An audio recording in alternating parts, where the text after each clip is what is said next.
लिखा है एक धर्म के काम की वजह से, एक गुनाह की वजह से सबको सजा मिली, परंतु एक धर्म के काम की वजह से सबको माफी भी मिलेगी।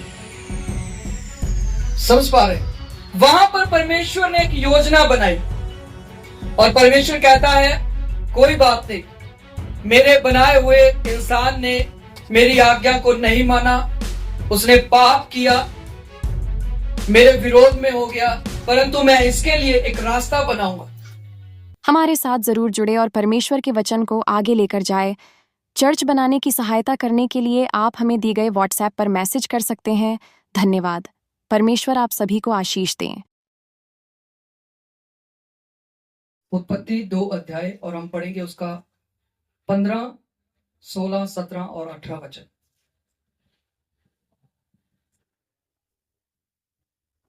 जब यहोवा परमेश्वर ने आदम को लेकर अदन की वाटिका में रख दिया कि वह उसमें काम करे और उसकी रक्षा करे, तब यहोवा परमेश्वर ने आदम को ये आज्ञा दी कि तू वाटिका के सब वृक्षों का फल बिना कट्टे खा सकता है, पर भले या बुरे के ज्ञान का जो वृक्ष है उसका फल तू कभी ना खाना, क्योंकि जिस दिन तू उसका फल खाए उसी दिन अवश्य मर जाएगा।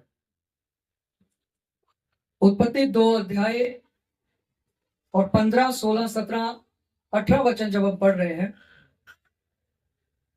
तो यहां पर हमें शुरुआत से समझने की जरूरत है कि जिस दिन के विषय में आज हम इकट्ठा हुए हैं, इस दिन के आने तक, शुरुआत से लेके अब तक क्या हुआ। हालेलुया। उत्पत्ति हमें बताती है कि परमेश्वर ने आदम को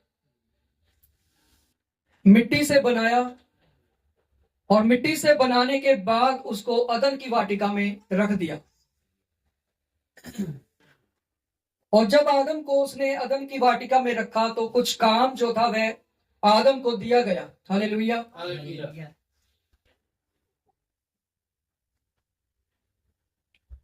कुछ काम जो था वो किसको दिया गया जी? आदम को दिया गया कि आदम उस अदन की वाटिका में रह करके काम करे, उसकी देखभाल करे। हालेलुया। पर वहां पर परमेश्वर को लगा कि आदम का अकेला रहना अच्छा नहीं है और परमेश्वर ने एक योजना बनाई। वो कहता है मैं आदम को गहरी नींद में डाल दूंगा और उसके बाद उसकी पसली को निकालकर उसी के द्वारा, उसी के जैसा एक सहायक बनाऊंगा। हालेलुया। परमेश्वर ने आदम के लिए हवा को बनाया, उसकी पसली को निकाला और हवा को तैयार किया और हवा को आदम के पास लेकर के गया और उन्हें आज्ञा दी कि जिस बगीचे में तुम रह रहे हो यहां पर आप सब कुछ खा सकते हैं जो आपको दिखाई दे रहा है, परंतु आप बगीचे के बीच में जो एक पेड़ लगा है उसके फल को कभी ना खाना, अगर तुम उसको छुओगे तो मर जाओगे। हालेलुया। परमेश्वर ने ये आज्ञा आदम को दी। भले और बुरे का ज्ञान, उसका जो फल है वो आपको नहीं खाना है, नहीं तो आप मर जाएंगे। पर वहां पर शैतान जो था ये कभी नहीं चाहता था कि सब कुछ बहुत अच्छी रीति से सीधे तरीके से चलता जाए, और शैतान भी एक योजना बनाता है। शैतान हवा के पास पहुंचा, पहुंचने के बाद उसने हवा को भरमाना शुरू किया और वह हवा से कहता है क्या यह सच है कि तुम इस बगीचे के सभी फलों को खा सकते हो? हालेलुया। परंतु हवा उसको बताती है, कहती है कि नहीं, एक ऐसा पेड़ है, एक ऐसा फल है जिसको हम छुएंगे तो हम मर जाएंगे। परंतु शैतान उसको भरमाना चाहता था, धोखे में लाना चाहता था और उसको कहता है ऐसा नहीं होगा कि तुम मर जाओगे, बल्कि तुम्हारी आंखें खुल जाएगी और तुम परमेश्वर के तुल्य हो जाओगे। परमेश्वर नहीं चाहता है कि तुम उसके तुल्य हो जाओ। हालेलुया। हालेलुया। शैतान ने हो सकता है बहुत सी बातें हवा के सामने रखी हो कि देखो मैं चाहता हूं कि तुम्हारी आंखें खुल जाए, परमेश्वर नहीं चाहता है कि तुम्हारी आंखें खुले। और शैतान की बातें सुनते सुनते सुनते सुनते हवा एक डिसीजन पर पहुंचती है, उस फल को तोड़ती है और खा लेती है, और साथ ही अपने पति को भी खाने के लिए दे देती है। हालेलुया। हालेलुया। यहां से एक शुरुआत होती है, और यह शुरुआत थी आज्ञा ना मानने की, पाप करने की। हालेलुया। हालेलुया। मैं आपको बताना चाहता हूं, आज के समय में भी शैतान जो है, दुष्ट आत्माएं जो है, वो लोगों को भरमाने के लिए, धोखे में रखने के लिए हमेशा तैयार रहती है, ताकि वे परमेश्वर की आज्ञा को तोड़े और वे परमेश्वर से दूर हो जाएं। हालेलुया। हालेलुया। कई बार शैतान जो है वैसी बातें लोगों के मन में डाल सकता है, विचार डाल सकता है, कोई बात नहीं, थोड़ा सा पाप कर लो। हालेलुया। हालेलुया। थोड़ा सा बुराई कर लो, थोड़ा सा झूठ बोल लो, थोड़ा सा किसी को धोखा दे लो, कुछ नहीं होता। घुटने पे जाएंगे प्रभु के सामने, प्रभु माफ करने वाला परमेश्वर है, वह माफ कर देगा। हालेलुया। हालेलुया। और वहां पे भी शैतान ने कुछ ऐसी ही बातें हवा के अंदर डाली थी, और उसका ध्यान बार बार बार बार उसी फल की ओर लगाया जिसको खाने के लिए मना किया गया था। समझ पा रहे? आप देखिए, जब तक उन्होंने आज्ञा को नहीं तोड़ा, जब तक वे परमेश्वर से मिलते रहे, बातचीत करते रहे, तब तक वे सब एक बने रहे। परमेश्वर ठंडे समय उनसे मिलने के लिए आया करता था, उनसे बातें किया करता था, उनके साथ संगति किया करता था। पर जैसे ही उनसे पाप हो जाता है, बुराई हो जाती है, आज्ञा में वे लोग जब नहीं रहते हैं, तो वही संगति क्या हो जाती है? टूट जाती है। हालेलुया। आज के समय में भी दुष्ट यही चाहता है कि वह आपको ऐसी संगति में जोड़ के रखे जहां पे आपके कानों की खुजली पूरी हो जाए। हालेलुया। समझ पा रहे? जब ऐसा होगा तो आप आज्ञा में नहीं रहेंगे, आपकी संगति परमेश्वर के साथ नहीं रहेगी। जब उनसे पाप हो गया, जब उनकी आंखें खुल गई, तो उनको महसूस हुआ कि शायद उनसे कुछ गलती हुआ है, उनसे कुछ पाप हुआ है। हालेलुया। हालेलुया। और उन्होंने अपने आप को परमेश्वर से छिपाना चाहा।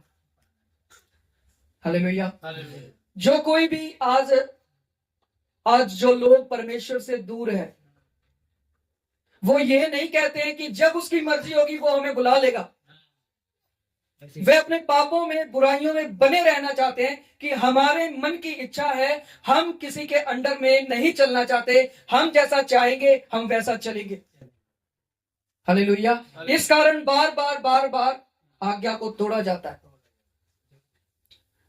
उत्पत्ति में आदम और हवा पाप करने के बाद वे लोग छिप गए, ऐसा करके लिखा है। आइए पढ़ेंगे उत्पत्ति 3 उसका 8 वचन।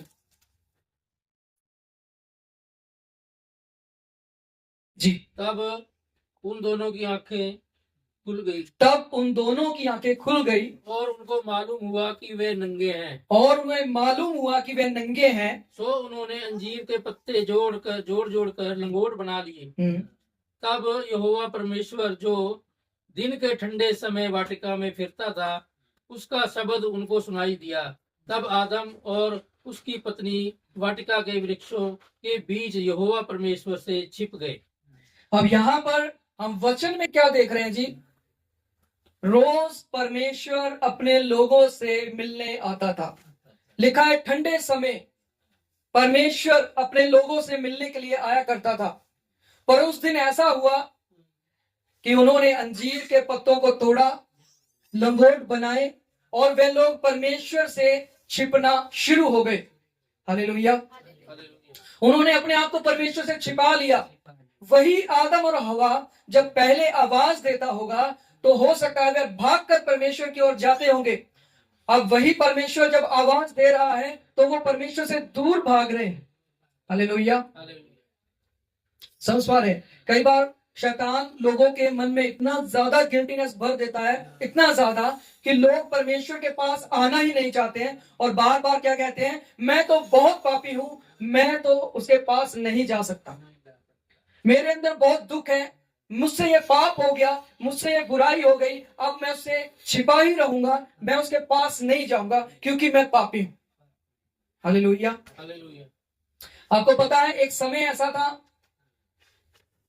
जब यीशु मसीह पतरस के पास आते हैं, पर पतरस कहता है, हे प्रभु मैं पापी इंसान हूं, मुझसे दूर रहे। पर क्या यीशु मसीह उससे दूर रहा? यीशु मसीह ने उसी को पहले पकड़ा और उसे बहुतायत से इस्तेमाल किया। हालेलुया, समझ पा रहे हैं? यहां पर आदम और हवा परमेश्वर से छिपना शुरू हो गए क्योंकि उन्हें लगा कि हमें पाप आ गया, हमें बुराई आ गई है, जो आज्ञा हमने तोड़ी है उसके विषय में अब परमेश्वर हमसे बात करेगा। हालेलुया। तो ये वचन हमें बताते हैं कि किस तरीके से पाप की बुराई की शुरुआत जो है अदन की वाटिका से होती है। हालेलुया। और साथ ही साथ ये पाप इस जमीन पर, इस धरती पर किस तरह फैल गया। आइए वचन में हम पढ़ेंगे रोमियो 5 उसका 12।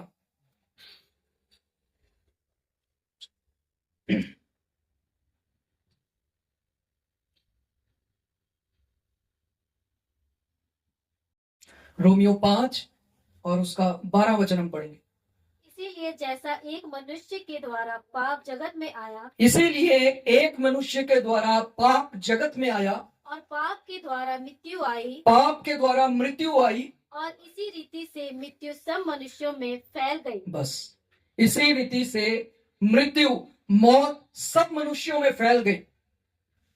यहां पर परमेश्वर का वचन हमें बता रहा है कि एक मनुष्य के द्वारा पाप, बुराई जो था वह इस जगत में आया। पहले पाप नहीं था, परंतु एक के आज्ञा ना मानने के कारण पूरा पाप जो था वह जगत में फैल गया। और जब पाप जगत में आ गया उसके बाद पाप के बढ़ने से मृत्यु पैदा हो गई। जैसे ही पाप हुआ परमेश्वर ने कहा तुम मर जाओगे, परंतु वहां पर वे लोग मरे नहीं, वे 900 साल तक भी जिंदा रहे। और जब आप देखते हैं कि पाप ने इस जगत को अपने कब्जे में कर लिया, उसी के द्वारा लिखा है मौत पैदा हुई। हालेलुया। उसके द्वारा क्या पैदा हुआ जी? पाप के द्वारा मौत पैदा हुई। हाँ जी, दोबारा पढ़ेंगे। इसीलिए जैसा एक मनुष्य के द्वारा पाप जगत में आया और पाप के द्वारा मृत्यु आई, और इसी रीति से मृत्यु सब मनुष्य में फैल गई। इसी रीति से मौत जो है वह सब मनुष्यों में फैल गई। सब इंसानों में, सब जगत में मौत जो है वह फैल चुकी थी। हालेलुया। आदम और हवा जिसकी हम बात कर रहे हैं, ये सबसे पहले इंसान थे जो परमेश्वर ने बनाए। हम ये कहते हैं हमारे भीतर तो कोई भी पाप नहीं है, हमने क्या पाप किया है? पर वचन हमें ऐसा बताता है आदम और हवा के बाद जितने लोग पैदा हुए वो पाप में पैदा हुए, क्योंकि उन्होंने जो आज्ञा ना मानकर गुनाह किया, वही गुनाह सब लोगों में फैल गया, वही मौत सब में फैल गई। हालेलुया। एक मनुष्य के द्वारा इस पूरे जगत पर पाप ने, मौत ने राज्य किया, और आज भी वैसा ही है। पर आगे देखेंगे क्या होता है। हम पढ़ेंगे इसी का 5 का, रोमियो 5 उसका 18 वचन। इसीलिए जैसा एक अपराध सब मनुष्यों के लिए दंड की आज्ञा का कारण हुआ, एक अपराध सब मनुष्यों के लिए दंड की आज्ञा का कारण हुआ, वैसा ही एक धर्म का काम भी सब मनुष्यों के लिए जीवन के निमित्त धर्मी ठहराए जाने का कारण हुआ। बस एक आज्ञा ना मानना सबके लिए क्या हो गया? दंड का कारण हो गया, सजा का कारण हो गया। आप ये नहीं कह सकते मैं तो अभी पैदा हुआ हूं, मेरी उम्र तो 50 साल है, 30 साल है, 20 साल है, मैंने क्या पाप किया है? पर आप जब गौर करेंगे, आपके दादा, आपके परदादा और उसके पीछे तक जब आप जाएंगे तो आप हवा और आदम तक पहुंच जाते हैं। उस आदम और हवा ने जब गुनाह किया, जब पाप किया, तो वह गुनाह उनके लहू में होकर के आगे पीढ़ियों में पहुंच गया। हालेलुया। आज इस जगत में ऐसा एक भी व्यक्ति नहीं है जो ये कह सके मैं पापी नहीं हूं, मेरे अंदर कोई गुनाह नहीं है, कोई पाप नहीं है। हालेलुया। लिखा है एक धर्म के काम की वजह से, एक गुनाह की वजह से सबको सजा मिली, परंतु एक धर्म के काम की वजह से सबको माफी भी मिलेगी। समझ पा रहे? वहां पर परमेश्वर ने एक योजना बनाई और परमेश्वर कहता है कोई बात नहीं, मेरे बनाए हुए इंसान ने मेरी आज्ञा को नहीं माना, उसने पाप किया, मेरे विरोध में हो गया, परंतु मैं इसके लिए एक रास्ता बनाऊंगा। हालेलुया। हालेलुया। परमेश्वर ने अपने लोगों के लिए एक रास्ता तैयार किया और उसने अपने बेटे यीशु मसीह को इस धरती पर भेजने के लिए तैयार हुआ। उसने सोचा कि मैं यीशु मसीह को भेजूंगा, यह सबके गुनाहों को, पापों को अपने ऊपर ले लेगा, और जैसे ही कोई इसके नाम पर या इसके ऊपर विश्वास करेगा कि यह मेरे लिए बलिदान हुआ है, तो वह अनंत जीवन पाएगा, वह उद्धार पाएगा, वह माफी पाएगा। क्योंकि लिखा है एक के आज्ञा ना मानने से सजा आई, परंतु दूसरे ने जब धर्म का काम किया, आज्ञा पालन किया, तो उसके द्वारा माफी भी आई। हालेलुया। आइए एक वचन निकालिए, यशाया 53 उसका 10 हम पढ़ेंगे।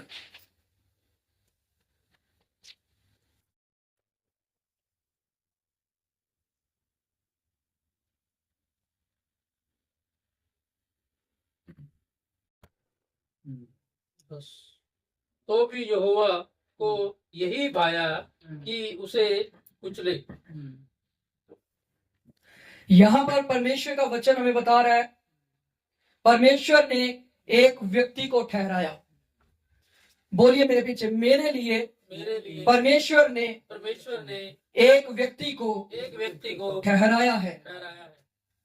वचन कहता है परमेश्वर ने एक को ठहराया है कि वह आपके पापों को अपने ऊपर लेकर के क्रूस पर चढ़ जाए। वचन कहता है परमेश्वर ने एक को ठहराया है कि वह कुचला जाए, उसको दुख दिए जाए। वह दुख, वह कांटों का ताज, वह क्रूस पर चढ़ाया जाना, यह सब चीजें उस इंसान के लिए थी जिसने पाप किया, जिसने गुनाह किया। परंतु यह सब कुछ इसलिए हुआ ताकि परमेश्वर का प्रेम प्रकट हो सके। उसका वचन कहता है यूहन्ना 3 अध्याय उसके 16 वचन में जिस प्रकार लिखा, उसने जगत से ऐसा प्रेम किया। वहां पर यह नहीं लिखा उसने एक इंसान से प्रेम किया, उसने एक शहर से प्रेम किया, उसने सिर्फ इजराइल से प्रेम किया, उसने सिर्फ इंडिया से प्रेम किया, ऐसा कुछ नहीं है। परंतु लिखा है समस्त सृष्टि में रहने वाले जो लोग हैं, जो जगत के लोग हैं, उनके विषय में लिखा है परमेश्वर ने जगत से ऐसा प्रेम रखा कि उसने अपने इकलौते पुत्र को दे दिया कि जो कोई उसके नाम पर विश्वास करे वह नाश ना हो बल्कि सदा का जीवन पाए। हालेलुया। क्या ना हो जी? नाश ना हो बल्कि सदा काल का जीवन पाए।